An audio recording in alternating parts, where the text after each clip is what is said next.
But now here's the lack of faith I have in the insane dictatorship philosophy in the first place. Insane dictators don't get along. They don't unite. They usually self-destruct. And what they usually leave behind is a country in disarray. Now, However, just because the dictators don't, because Right. the dictators of these countries all don't get together and plan, this doesn't mean that they don't have common people in their country who do get together and plan. Al-Qaeda. The Al-Qaeda argument. Okay. Right. Now, if there's Al-Qaeda in Iraq, and there's Al-Qaeda in Syria, and there's Al-Qaeda in Iran, and everywhere else in that region, Right. what's to say that they don't all get together, as they have Yes. since, they don't all get together and start taking it out on us? Well, I think well, first of all, in case you haven't remembered, the reason that we started this is they already did take it out on us. Okay. They took us out on us when we weren't paying attention. I mean, we left Afghanistan alone to the Taliban, and we did exactly what a lot of people are saying we should have done with Iraq. Let's not get involved. We helped them out, now leave them alone. And we got the Taliban, which became a harbor for Osama bin Laden, and they have other problems. Saudi Arabia has its problems. I'll be the first to admit that. But what I'm trying to say here is that I don't actually, unlike a lot of people, believe this myth that us going into Iraq is ignited this jihad. I don't think there's Middle Eastern kids sitting at home right now going, do I go to Harvard or do I go to Al-Qaeda? And this war in Iraq has tipped the scales. I think the people that wanted to kill us long before we went into Iraq. Maybe they're happy that we're in Iraq for it's a good excuse. I don't think that was going to stop them. No, it wasn't. But I also think that this has bred a new generation of people who are going to be little kids who are going to say, you know, this is what I want to do now. They're going to hear this from their fathers who are, you know, angry at the United States, who probably already were angry at the United States, but this hasn't made it any better. There are going to be kids who are growing up. Well, then let's ask you this situation. Okay. What should we have done? Okay, let's not go play it. Let's say we're not going to go play the back alley bully. And I'll also give you this, is that a lot of the Middle Eastern problems that are there, part of them we created, which for me thinks we have a justification in cleaning up the mess. What should we do to reach out to that youth then? Because even if we don't go there, we've already proved that if we stay behind and kind of keep this pseudo, you know, we're kind of there, but we're kind of there, policy didn't work because they still hated us then. What should we have done? What do we do to get this youth to not listen to their fathers who were going to tell us that we were the evil jihad anyway? Well, what you just did is you said, in the argument about Iraq, you said that they already had taken it out on us, quote, because of September 11th. Right. Now, this immediately makes us believe that it's the people in Iraq who are behind September 11th. Well, I don't mean to, but there is a problem with the Middle East. Okay, well, but that inference is made. The inference is made. Maybe this is why I have to explain why my pro arguments with Iraq have very little to do with Al-Qaeda and September 11th, why we should be in there. And this is my different point of view. I have been of the crazy neoconservative movement to take care of Iraq long before those bombs ever hit that building. I mean, it's for me, and maybe this is the difference, is I do believe that there is a war on terror, and I do believe that there was a problem in Iraq. I also believe this, is that sooner or later, we were going to have to go into Iraq. By establishing the no-fly zone, by the fact of the matter is that as soon as Saddam Hussein would have died, his two kids, who aren't the most stablest cookies in the bunch, would have probably ignited some sort of civil war, or the stability. I mean, dictatorships don't last long after their dictator.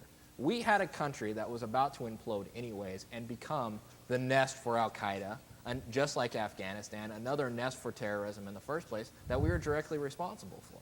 So for me, personally, September 11th and weapons of mass destruction had very little for me to do for me to support the removal of Saddam Hussein in Iraq. And I think people would have been a lot more in favor of going there if it had been sold as such. Yes. But because of faulty intelligence, and I have said on this show before that he's a liar. Yes. And he's a liar because of the information he got.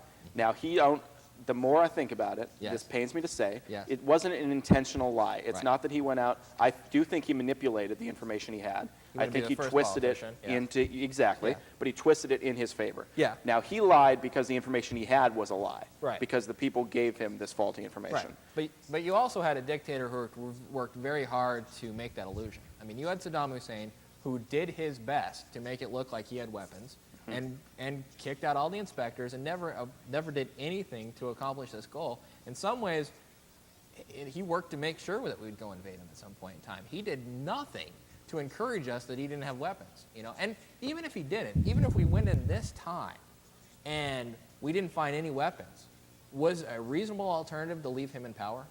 Well, this is where it gets kind of sketchy. Right. If we had originally said that we are going into Iraq because Saddam Hussein is a horrible, horrible person, and he needs to be out of power, and we need to have democracy in Iraq. If that was how it was sold from the very beginning, if in his campaign He said, this is what I want to do. I want to get democracy in Iraq. I want to get democracy throughout the Middle East. Right. Then maybe, Do you think- maybe people would have been a little bit you- more supportive. Maybe I'm cynical. Do you actually think the American public would have buy it? And I mean, I think you're part right. Part of the weapons of mass, the mushroom cloud, was a big scare to scare the American into it because I think they didn't have any Well, faith that's how with it the started. American public. Yeah. That's why the Yeah. liberals are so upset. Right. It's because when we went in there, they said, oh, well, this is a huge danger. Okay, we need to go. We need to get him out of power. He's got weapons of mass destruction. It's imminent. You know, Right. they had Colin Powell before Congress saying it's imminent. We've got to go in. We've got to do this now. Right. Then all of a sudden it switched to something else. Then it came to, well, we want Saddam Hussein out of power. Right. We want democracy. Right. And Right. then, once he's out of power, well, now we want democracy. There are going to be free elections in Iraq. That's what we Right. wanted the whole time. That's not what you said. Right. And that's why people like myself are angry about it. Right. But in the end of the day, and so let me ask you this situation. Okay. How do you solve, okay, we'll go back to this. You're the President of the United States again. All right. How do you solve the Iraq problem? What do you do? Do you get out? Because I don't think we can get out now. No. And I mean, that's what everybody wants. I mean, everyone wants to pull out and make it a mess again. So we're there. Mistakes have been made. I'll be the first to admit the mistakes have been made. Yeah. I think most administrations do. How do you think, though, that this has been a distraction from our hunt on Al-Qaeda? Well, it's deferred resources from Afghanistan, quite Right. obviously. That's no longer the focus of this operation. The full brunt of it is in Iraq. Right. Okay, we're no longer in Afghanistan. So bin Laden is off, wherever. Who knows where he is? Do you actually think Iran, yeah? But it's very difficult once you've stretched the military that far to all of a sudden say, well, we've got to go get bin Laden too. Right. We simply don't have the resources. But can the military look for him? Because if he's out, and this is the argument I've always made, if he's out of Afghanistan, it's a CIA, FBI problem. Yeah, by the exactly. time